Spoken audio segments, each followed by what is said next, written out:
Hello, habari. Kwa majina naitwa Social Lecture. Leo niko hapa. Kama tunavyofahamu, kichwa cha habari ni neno la Mungu na jamii. Na siku ya leo katika neno la Mungu na jamii tunakwenda kuangalia mada inayohusu faida ya kulisoma neno la Mungu na kulitafakari katika maisha yetu ya kila siku au jamii yetu ya kila siku. Je, neno la Mungu lina faida gani kwenye jamii yetu ya kila siku tunapolisoma na kulitafakari? Leo tunakwenda kuangalia faida zake ili tuweze kujua kumbe tunapokuwa tunalisoma neno la Mungu ndani yake kuna faida nyingi sana tutakapolitumia neno la Mungu kwenye jamii zetu, na lina msaada mkubwa sana kwenye jamii zetu. Basi moja kwa moja tuende tukaangalie neno la Mungu jinsi lilivyokuwa na faida zake kwenye jamii zetu. Faida ya kwanza, neno la Mungu linasaidia kuleta uwepesi wa kujibu kwa hekima, busara na usahihi bila hofu yoyote.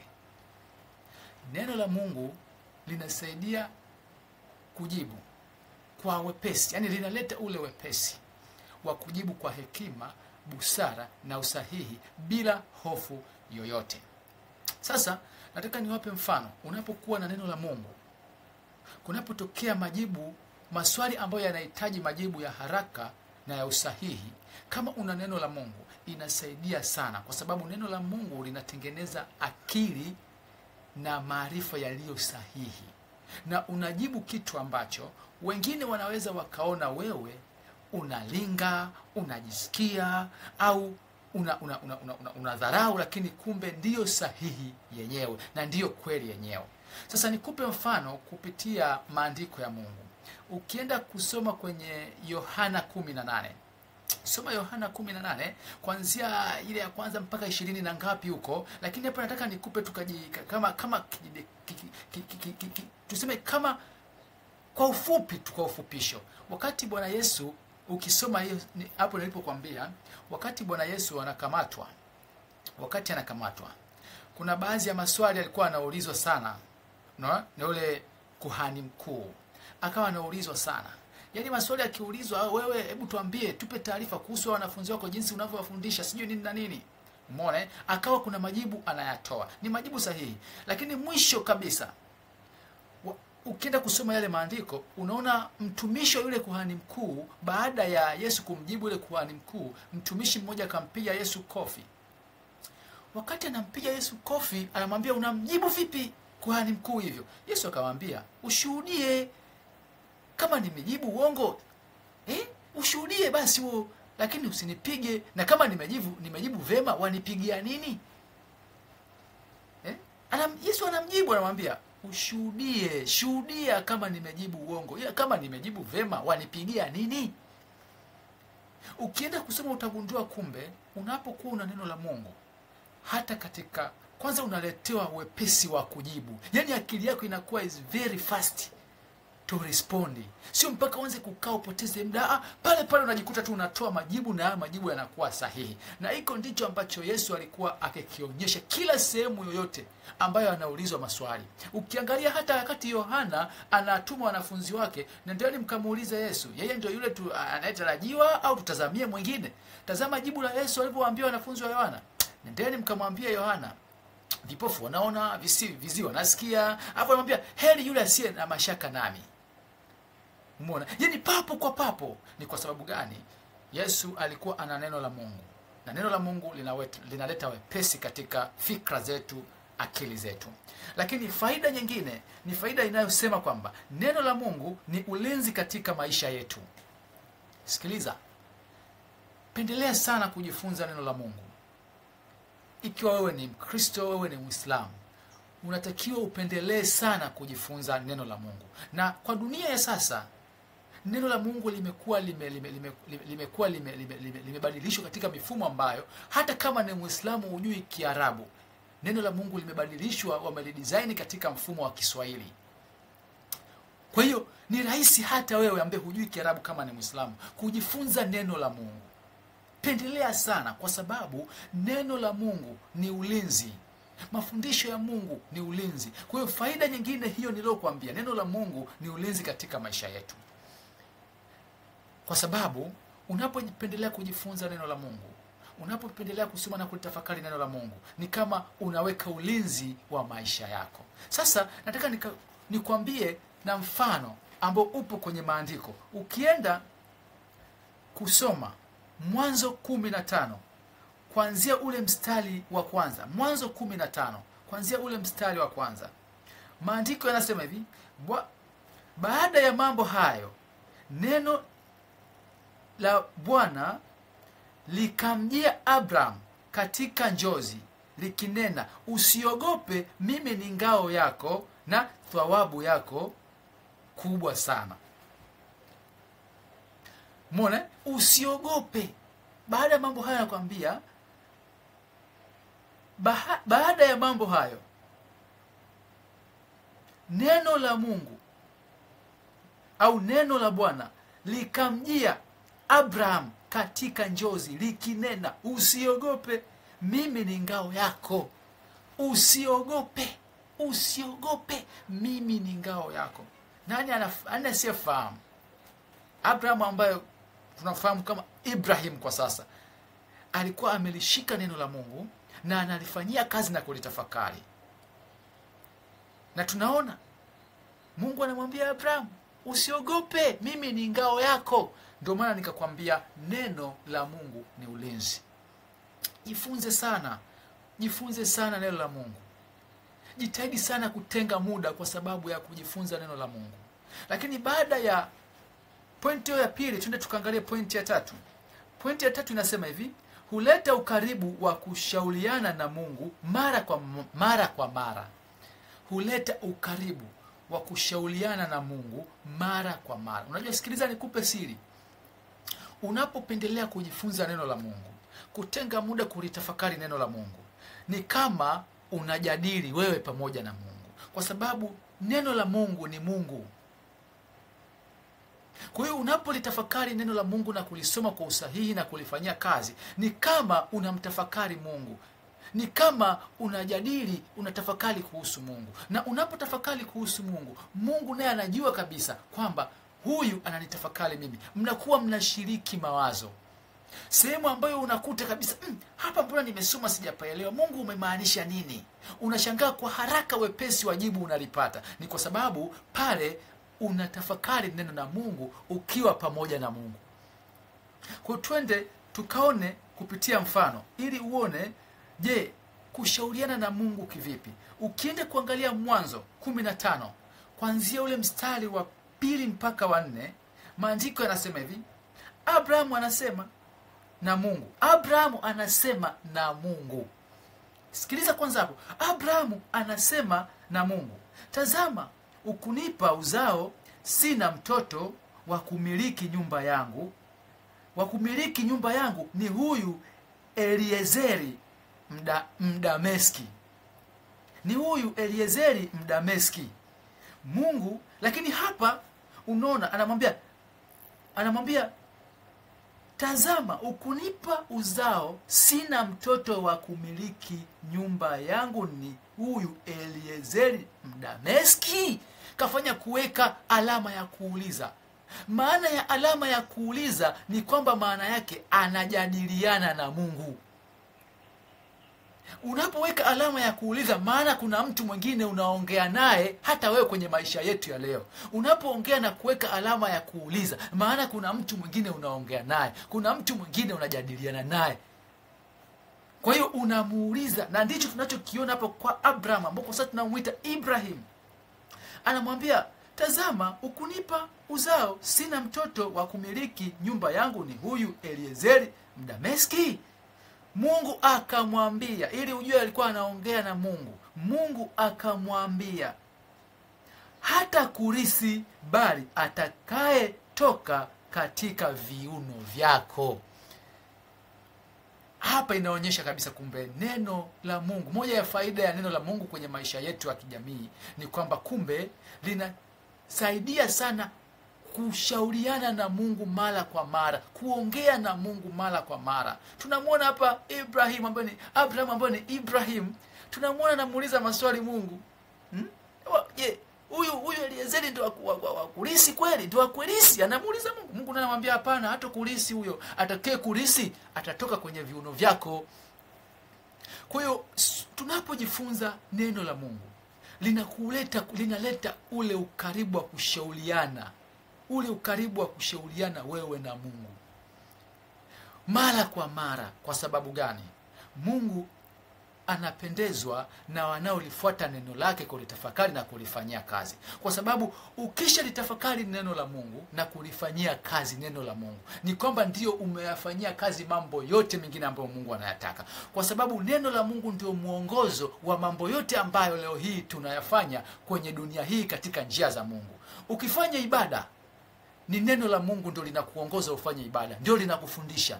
Ukitenda matendo mema kwa wanao wenye mahitaji, ni neno la Mungu ndio linakufundisha ufanye hivyo. Kwani hata maandiko yanasema dini iliyo safi ni kuwatembelea yatima wajane katika dhiki zao. Kwa hiyo unapokuwa unafanya lolote lenye kumpendeza Mungu, maana yake ni neno la Mungu ndio limekuongoza. Kwa hiyo usizalau neno la Mungu. Lakini faida nyingine inayofuata, neno la Mungu ni mwongozo katika safari ya maisha yetu. Sikiliza nikwambie. Siku zote neno la Mungu unapaswa ufahamu ni mwongozo wa maisha yako. Unaposoma neno la Mungu, unapolitafakari neno la Mungu kiundani na kulifanyia kazi, sikiliza, huwezi kupotea kwenye maisha yako. Na hata hapo ulipo pengine inaweza kuwa sio sahihi, lakini ukilisoma neno la Mungu na kulitafakari, utatoka hapo na utaelekea sehemu iliyo sahihi. Kwa sababu hulisomi neno la Mungu na kulitafakari na kulifanyia kazi, huwezi kuona kwamba hapo ulipo sipo sahihi. Kuna sehemu yako unapaswa kwenda, na kitu ambacho kitakuongoza wewe ni neno la Mungu. Neno la Mungu ni mwongozo kwa kila jambo. Kwenye maisha yako neno la Mungu ni mwongozo. Kwa lazima ujue hiko kitu. Na ili ujue neno la Mungu ni mwongozo, twende tukakuonyeshe. Ukienda kusoma Mwanzo 12 kuanzia mstari wa kwanza hadi wa pili, I think. Maandiko yanasema hivi: Bwana akamwambia Abrahamu, toka wewe katika nchi yako na jamaa zako na nyumba ya baba yako, uende mpaka nchi nitakayo kuonyesha. Ukienda mstari wa pili, nami nitakufanya wewe kuwa taifa kubwa na kukubariki na kulikuza jina lako, nawe uwe baraka. Neno la Mungu ni mwongozo. Tunaona Abraham ambaye ni Ibrahimu anaambiwa toka wewe. Hilo ni neno la Mungu ndio linamwambia Abrahamu, toka wewe, nenda nitakako kuambia uende. Huko ndiko kutakako kufanya wewe kuwa taifa kubwa. Inawezekana wewe hapo ulipo kuna sio sehemu yako, lakini kwa kuwa unashindwa kulisoma neno la Mungu, kwa kuwa unashindwa kulitafakari neno la Mungu na kulifanyia kazi, huwezi kujua. Kuna watu hawajui wanapokwenda, na ndio maana hata walipo kwao wao wanaona ni sahihi hapo walipo, lakini ni kwa sababu tu hawajui wanapokwenda. Ilaiti ungekuwa unajua unapokwenda, basi ungefahamu kabisa hapo ulipo sio sahihi wewe kuwepo. Na ndio maana Mungu akamwambia Abraham, toka wewe, toka hapo mpaka kule nitakao kuonyesha mimi. Noe? Kwa hiyo niwaombe, uwe Muislamu, uwe Mkristo, uwe Myahudi, neno la Mungu lisome. Mafundisho ya Mungu yasome. Kuna wakati unapaswa utenge muda wewe mwenyewe, sio kusomewa tu. Sawa, wapo watu, wapo mapasta, wapo mashehe, lakini kuna wakati na wewe mwenyewe jisacrifice katika kulisoma neno la Mungu. Utakuja kunielewa kwa nini nakwambia wewe mwenyewe. Wewe mwenyewe pia unatakiwa ulisome neno la Mungu. Utakuja kunielewa pointi zinazofuata. Lakini pointi inayofuata, hukufunulia yale aliyokuficha Mungu katika maisha yako. Hukufunulia yale Mungu ambayo amekuficha kwenye maisha yako. Sasa hapa naomba unisikilize vizuri. Kwenye haya maisha duniani, hakuna anayemfahamu Mungu 100%. awe shehe, awe pasta, awe mchungaji, hakuna anayemfahamu Mungu 100%, ila yeye Mungu ndio anayetufahamu sisi 100%. Kwa maana hiyo, kuna baadhi ya mambo mengine Mungu ameyaficha kwako na hataki kukufunulia kwa sababu bado hujampendeza pale anapotaka ufike. Jaribu kumshawishi Mungu ili akufunulie pale anapotaka wewe ujue. Unaweza ukaona maisha yako hayako sawa, kumbe Mungu amekuficha baadhi ya mambo, na ukitaka kufunulia hayo mambo, jaribu kumshawishi kwa matendo. Soma neno la Mungu, jifunze neno la Mungu, litafakari na lifanyie kazi. Sikiliza nikwambie, ukishaweza kulimudu neno la Mungu, ukalisoma vizuri, ukalifanyia kazi vizuri, umeweza mambo yote. Ukalifuata neno la Mungu katika matakwa ya Mungu, umeshafaulu mambo yote. Kwa sababu, nakwambia kwa nini umefaulu mambo yote? Kwa sababu neno la Mungu ndio mwongozo. Yote tunaoyafanya, mwongozo wake ni neno la Mungu. Ukiona leo kuna mtu anakwenda msikitini kusali, anakwenda kanisani kusali, anafanya matendo mema ya kumpendeza Mungu, amefuata neno la Mungu. Kwa sababu alianza mafundisho ya neno la Mungu, alianza kusoma neno la Mungu, akajua kumbe Mungu anataka hivi, anataka hivi. Mungu anataka hiki, anataka hiki. Mungu hataki hiki, hataki hiki.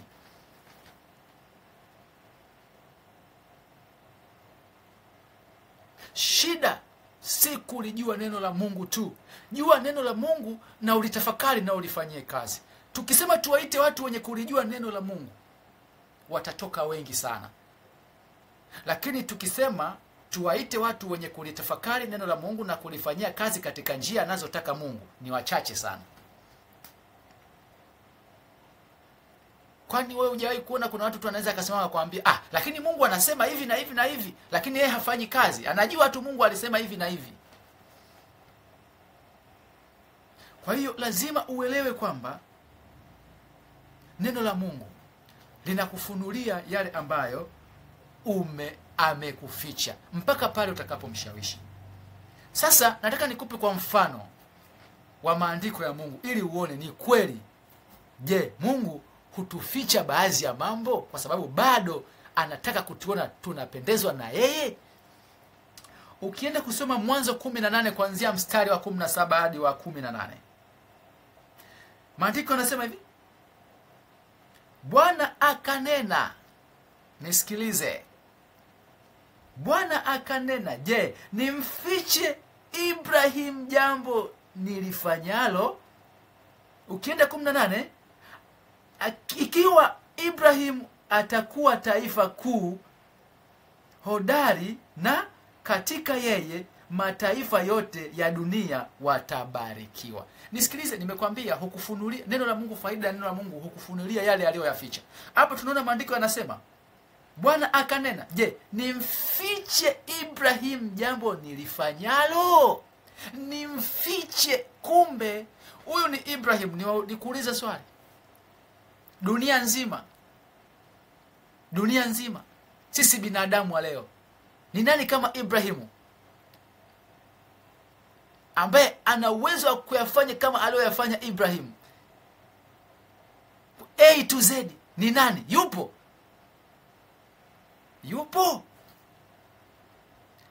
Lakini mbona hapa tunaona huyu ni Ibrahim ambaye mambo aliyoyapitia, na ndio ni baba wa imani kweli kweli. Lakini huyu licha ya kuwa baba wa imani kweli kweli, lakini lipo ambalo Mungu alimficha Ibrahim. Anakuambia, je, nimfiche? Sikiliza, Bwana akanena, je, nimfiche Ibrahim jambo nilifanyalo? Kwa hiyo unaona Mungu, huyu ni Ibrahim, lakini Mungu alikuwa na uwezo wa kumficha Ibrahim jambo, na huyu ni baba wa imani. Sembuse wewe, leo hii atatokea mtu atajifanya anamjua Mungu 100%. Ni nani? Kama Ibrahim na babake wa imani, Mungu alikuwa na uwezo wa kumficha Ibrahim jambo hilo. Sembuse wewe ni nani? Kwa hiyo hakuna anayemjua Mungu 100%. Kwa maana hiyo, hapo ulipo wewe, inawezekana Mungu kuna jambo amekuficha, jambo zuri, jambo lenye neema katika maisha yako. Lakini kwa kuwa bado unashindwa kutoka hapo ulipo utajikuta kila siku ni mtu wa mikosi. Utajikuta kila siku unalalamika. Hebu toka hapo ulipo. Mimi nafahamu kwa kuwa hujui unapokwenda, basi hata hapo ulipo unaona ni sahihi kwako. Kumbe hapana, si kweli.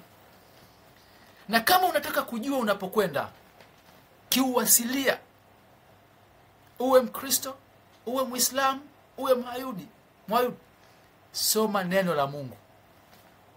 Ndio mwongozo wa kukuonyesha wewe unatakiwa uende wapi. Alafu kisha soma neno la Mungu, litafakari kiundani na ulifanyie kazi kwa matakwa kama jinsi Mungu anavyotaka. Sikiliza, mashehe, wachungaji wapo kwa ajili ya kutuelimisha, kutufundisha. Lakini kuna wakati unapaswa ufahamu, si kila kitu atasimama shehe atakwambia au pastor atakwambia. Waga asilimia kubwa walimu wana sifa ya kusummarize mambo. Hawachukui mambo yote ili kwenda na muda. Hata mashuleni wanasema mwalimu ana 25%, mwanafunzi ana 75%. Kwa maana hiyo wewe mwanafunzi ndio unatakiwa, licha ya mwalimu kukuletea summary ya mafundisho yale, lakini bado unapaswa na wewe kuendelea kupekua vitabu, kujifunza wewe mwenyewe. Hata kwenye maisha ya dini, kwenye neno la Mungu, licha ya mashehe, licha ya mapasta na wachungaji, maustazi kuwafundisha, lakini bado tunapaswa sisi wenyewe kuendelea kulisoma neno la Mungu.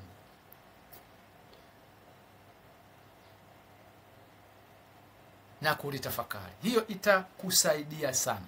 Lakini baada ya pointi hiyo, twende tukaangalie pointi nyingine. Pointi nyingine inasema hivi: hukujenga zaidi kiimani, kiroho kuliko kimwili.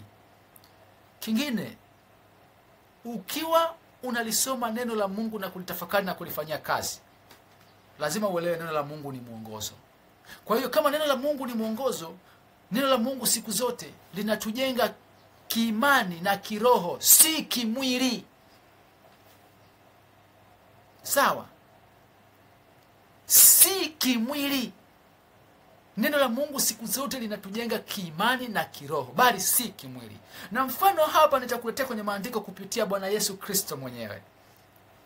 Yesu Kristo, ukienda kusoma Luka 4 kuanzia mstari ule wa 3 hadi 12, ni eneo ambalo Yesu Kristo alikutana na majaribu ya shetani wakati yuko kwenye mfungo siku 40.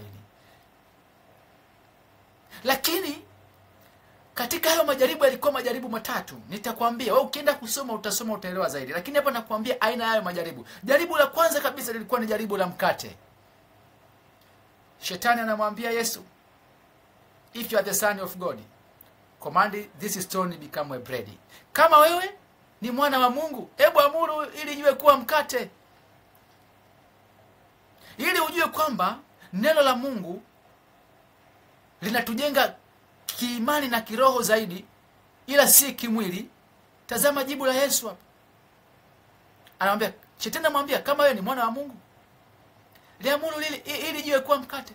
Yesu anamwambia, mtu hatoishi kwa mkate tu, ila kwa kila hata neno la Mungu.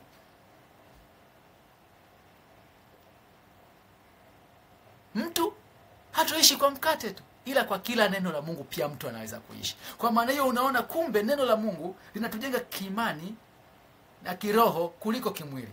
Na ndio maana Bwana Yesu Kristo wakati anajua mimi nitakufa, aliona unakufa mwili. Hakufi roho, hakufi imani, kuna kufa mwili. Mwili ni kitu gani? Lakini jaribu lingine la pili ambalo Bwana Yesu alionyeshwa hapo ni jaribu la fahari za dunia. Shetani anampeleka hadi kilimani, anamuonyesha fahari zote za dunia. Inawezekana kwenye zile fahari kuna majumba, kuna magari, kuna manini. Fahari zote za dunia. Lakini nilipenda Bwana Yesu Kristo alipomwambia, ukienda kusoma kwa Kiswahili pale, ukienda kusoma kwa Kiingereza jinsi alivyomwambia pale, nimependa ile maneno aliyotumia kwa Kiingereza pale. Anamwambia, get behind me Satan. Baada ya shetani kumwambia hivi vyote ni mali yangu, nitakupa kadri ya mimi nipendavyo. Sharti ni moja, hebu nisujudie. Maana kunisujudie kama vile shetani alitaka Yesu amsujudie, amwabudu.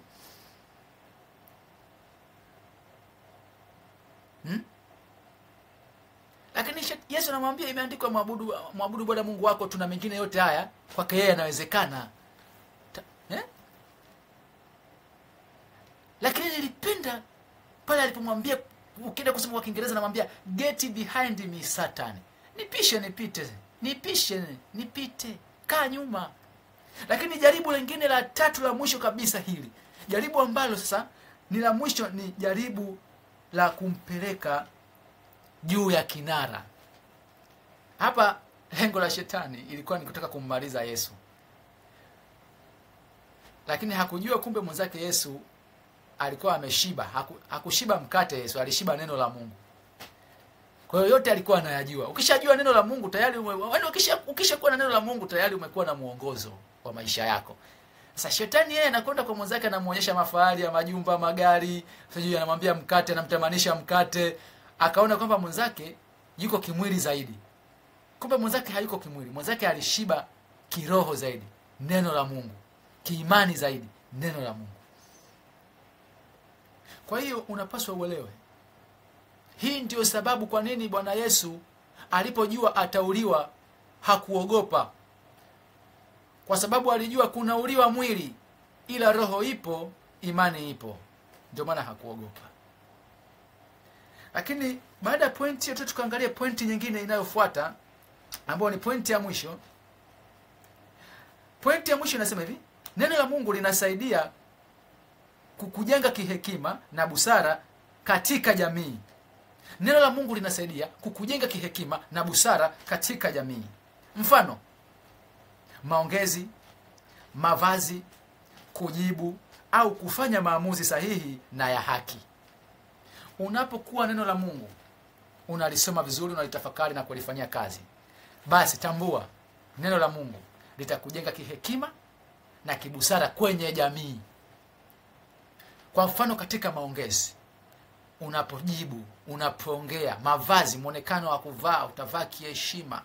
Maamuzi yako unayotaka kuyatoa, utayatoa kwa heshima. Ni kwa sababu gani? Una neno la Mungu. Sasa tuone tukaangalie na mfano ili tuone ni kweli linatujenga kihekima na kibusara kwenye jamii zetu. Ukienda kusoma Wafalme wa Kwanza, ule wa kwanza, ukiangalia pale kuanzia 20, Wafalme wa Kwanza kuanzia ile tunasema Wafalme wa Kwanza 3, kuanzia ule mstari wa 24 hadi 25, au anza Wafalme wa Kwanza 3 mstari wa 4 wa 5, soma utakavyosoma. Ila mimi hapa nakusamarizia tu, najaribu kusummarize ili uone, nikupe tu kitu ambacho kidogo kitakuonyesha ili ujue neno la Mungu pia linatusaidia kutujenga kihekima na kibusara kwenye jamii katika maamuzi na mambo mengine. Tunafahamu Mfalme Sulemani. Tunaona wanawake wawili walikuwa wakikaa sehemu moja. Ukienda kusoma Biblia inasema wanawake wote walikuwa ni kama makahaba fulani. Wanasema wakazaa. Wakati wanazaa sasa, katika kuzaa kule watoto wale wamelala, sasa mmoja wapo wale wanawake mwanae akafa. Yule ambaye mwanae alikufa akamhamisha, akampeleka kwa yule mwingine ambaye mwanae yuko hai, afu yeye akamchukua yule mwanae ambaye yuko hai akakaa naye. Lakini kwa yule mama anamjua mwanae, akaona hapana, huyu mwanangu sie, mbona nimeletea huyu amekufa, lakini huyu sie, huyu kanibadilishia. Wakaipeleka kesi kwa mfalme ambaye ni Sulemani. Mfalme anamwambia mimi sielewi, maana huyu anasema huyu anasema huyu anasema huyu. Ukienda kusoma maandiko tunaona mfalme maamuzi aliyoyachukua ya kibusara. Alianza hivi, akaagiza nileteeni upanga. Baada ya kuletea upanga akamwambia hebu mkateni huyu mtoto vipande viwili. Vikakatwa vipande viwili, akamwambia give half to one, half to one. Mpe nusu huyu na mpe nusu huyu. Yule mama wa kweli mwenye mtoto aliona uchungu, akasema hapana, asikatwe, apewe tu huyo. Maamuzi ya mfalme alikuja akasema huyu mama aliyesema apewe mtoto aliyeona uchungu ndio apewe huyo mtoto, kwa sababu pale mfalme alitumia busara kufanya maamuzi yaliyo sahihi na ya haki. Ukienda kusoma utaona mengi sana kupitia mfalme Suleiman, lakini pale alitumia busara. Baada ya kuja kupata jibu akagundua ile busara, hebu mkateni huyu afu apewe kila mtu cha kwake. Si kwamba kweli mfalme alikuwa na lengo hilo kwamba kweli yule mtoto akatwe. Alitaka kujua, kufahamu haki ya huyu, ni haki iko upande gani, nani ana haki na huyu mtoto. Akaja akafahamu, akasema huyu aliyesema mtoto asikatwe yeye ndo apewe mtoto, lakini huyu mwingine anasema akatwe tu na achinjwe, huyu hapana, huyu sio wake.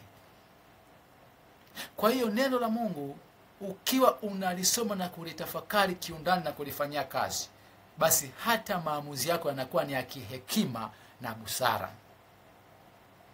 Kwa mpaka hapo niwaombe ndugu zangu, siri ya mambo yote,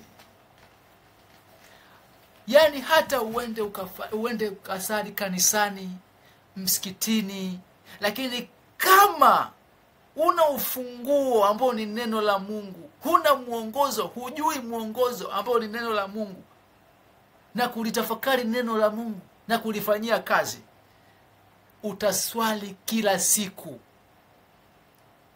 lakini bado utajikuta uko pale pale tu. Ni kwa sababu umeruka ngazi.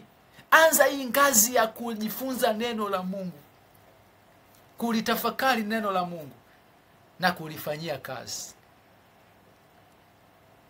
Na ndio maana leo kuna watu wanaweza tu akakaa kaambiwa neno la Mungu linasema hivi na hivi na hivi, kwa kuwa hujui unakubali tu. Hivi na hivi na hivi, kwa kuwa hujui unakubali tu. Ukilisoma neno la Mungu, kuna baadhi ya mambo mengine utakuwa huburuzwi, utakuwa hupelekeshwi, utakuwa huna ubaguzi. Watu wengi tuna ubaguzi kwenye maisha yetu ya leo kwa sababu tunashindwa kulisoma neno la Mungu, kulitafakari na kulifanyia kazi. Na ndio maana watu wengi leo hii tunaishi kidini, hatuishi kiimani. Watu tumekuwa tukithamini sana dini kuliko imani. Imani kwetu tunaona si kitu, lakini dini ndio kitu. Na ndio maana kwa watu wanasemana leo. Utamkuta Mkristo atamsema Muislamu, hiyo dini yako sio. Muislamu atamsema Mkristo, hiyo dini yako sio. Sikilizeni niwaambie, nishawaambia, hakuna anayemfahamu Mungu 100%. Hakuna anayemfahamu Mungu 100%. Zipo siri ni za Mungu mwenyewe. Sasa masuala ya kukaa na kubishana, sijui dini hii, dini ile, na kuisahau imani, ni hatari sana. Na ndio maana hata maandiko Mungu anatuambia watu wangu wanaangamia kwa kukosa maarifa. Nitakuja na somo la kufundisha akili, elimu na maarifa. Nitawafundisha ndani yake. Lakini niwaombe tuishi katika mifumo hii, tujifunze neno la Mungu. Itatusaidia sana kwenye maisha yetu. Asanteni sana kwa kunitazama, kuniangalia na kunisikiliza. Mungu awabariki sana na sana na sana.